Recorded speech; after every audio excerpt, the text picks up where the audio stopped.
So we get asked a lot at Motorcycle.com, what should I get for my first motorcycle? It's a valid question, one we're happy to answer. And today, I think we've got 3 examples here of beginner bikes for all types of riders. We've got in front of me the Honda Cbr500R. Next to it is the Kawasaki Ninja 300. And lastly, we've got the Kawasaki Ninja 650. All parallel twins, different sizes for different types of riders. I've got Johnny and Tommy with me. We're gonna go ride these bikes and let you know what type of rider suits each type of bike.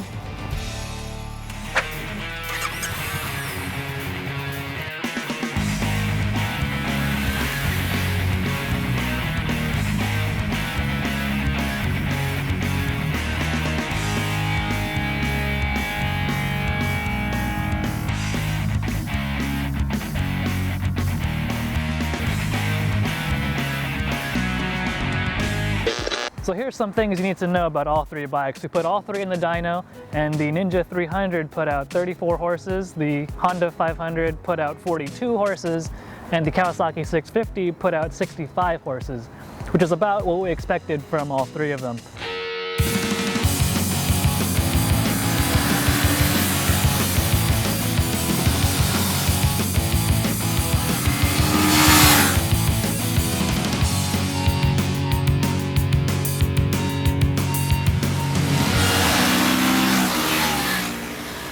So some quick impressions about the Ninja 300 Kawasaki. I just got done riding some twisty roads, some just regular old freeway roads and everything like that. What a light little bike. It's a small, tight, complete package. Rev to the moon, which can be either good or bad depending on how you feel about revving motorcycles. I personally love it.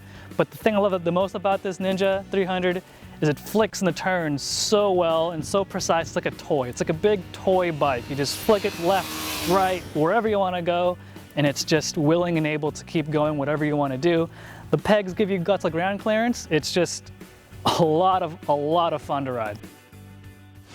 The 2013 Honda Cbr500R. This is the winner of our best value category for this year. Today, against some of its competitors, the 2 Ninjas we brought along, we found that this is a relatively light bike compared to the 650.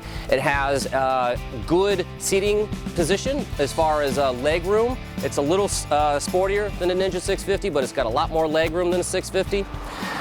The trade-off is you're going to touch those foot pegs down a little bit quicker than the other bikes. So depending on how aggressive your riding style is, it's very smooth, smoothest of the group here today. And for the price that you would get this bike at, again, it's the winner of our best value category. And if you don't like this, there's actually 2 other 500 models to choose from.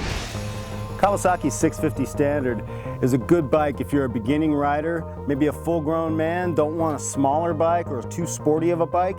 This bike's a great size, it's still very light, it's got plenty of power, and the best thing is you'll have plenty of room to grow into this bike. You'll get a lot more garage life out of this bike than you would, say, the 300 that we're also testing today. So the Ninja 300 weighs in as tested at 384 pounds, which is 5 pounds heavier than the non-ABS version that we also could have gotten. And the price for the Ninja 300 as tested again with the ABS is $54.99. For the Honda Cbr500R, it weighs in at 425 pounds ready to ride, and its price is $6 grand, or you can add $500 for ABS. And then lastly, the Kawasaki Ninja 650, 465 pounds.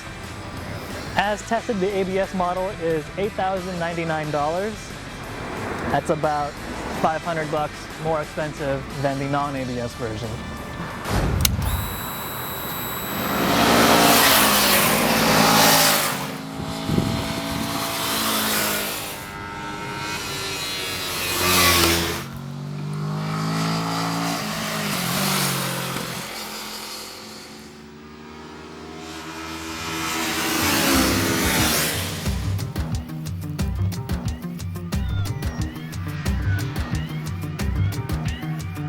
All right, so it's the end of the day here on 3 pretty different motorcycles, all aimed towards the beginner rider. And so, Tom, what do you think, good and bad about the Ninja 300? As an experienced rider on the street or on the track, I've ridden this both places, and it is just a blast. This is going to teach a person all the fundamental skills that you need to operate a motorcycle, and it's going to teach you like really good cornering speed.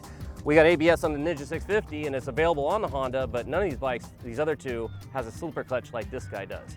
How about some negative points on the Ninja 300?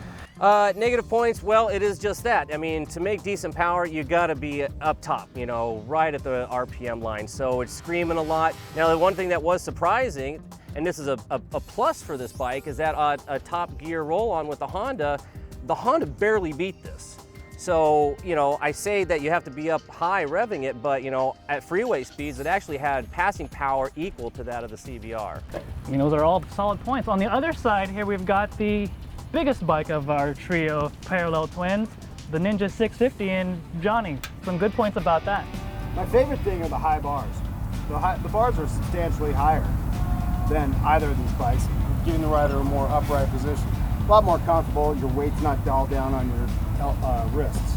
The negative kind of goes along the same route in the rider triangle, and that these pegs are quite high for a bike that's not supposed to be a sport bike. And it really puts the rider quite a bend in the knee. Even though it has a high handlebar, after a while, your knee, it's got almost a sport bike setup with these rear sets almost. And I almost wish they were a little lower and a little more forward for a little more long-term comfort. Great. And I think splitting the difference here between the two Kawasaki's is this Honda CBR500R. I felt like it was a really well-fueled machine. The EFI programming was spot on. I really enjoyed riding this because it wasn't as flickable as the 300, but it was more so than the 650. It really is this middle ground between these two bikes. Well guys, I think it's important to point out that we weren't trying to find a winner or a loser here, right? I mean, each of these bikes has its pros and cons. Each of them serves a different purpose for a different type and indeed a different size of rider. It depends on how big you are, what kind of riding you intend to do. So we weren't necessarily trying to find a winner, we're just trying to help the reader decide which is the right bike for him. So you've heard what we think. For the full review, go to Motorcycle.com.